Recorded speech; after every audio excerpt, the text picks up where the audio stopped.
آیت نمبر 88 میں رسول اللہ سے، چونکہ ماحول کیا ہے، مکہ کا شدت سے مخالفت ہو رہی ہے، تنگ کر رہے ہیں، اور اپنے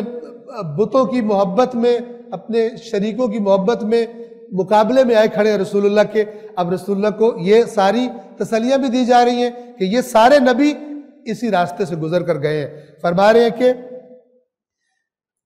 آیت نمبر 88، یہ ہے اللہ کی ہدایت جس سے وہ اپنے بندوں میں سے جسے چاہے نوازے، اور اگر وہ لوگ بھی شرک کرتے، یعنی یہ جن نبیوں کے ہم نے نام لیے ہیں، اگر ان میں سے یہ بھی شرک کرتے تو ان کے کیے ہوئے تمام اعمال برباد ہو جاتے۔ یعنی اللہ نبیوں کو بھی، نبیوں نے ایسا نہیں کرنا، لیکن قانون یہی ہے کہ اگر شرک کرتے تو ساری خدمات جو انہوں نے کی تھی وہ اللہ تعالیٰ ضائع کر دیتے۔ ایسا بڑا جرم ہے اللہ کے ساتھ، خدا کو بالکل برداشت ہی نہیں ہے کہ اس کے برابر کسی کو لایا جائے۔ اور اسی لیے اہل بیت اطہار نے بہت ہی غلو سے خبردار کیا، اور مولا نے فرمایا کہ میرے بارے میں غلو کرنے والا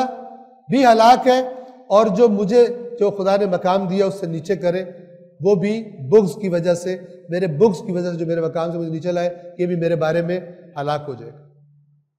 یہ کیوں فرمایا مولا نے؟ کیونکہ رسول پاک نے مسلم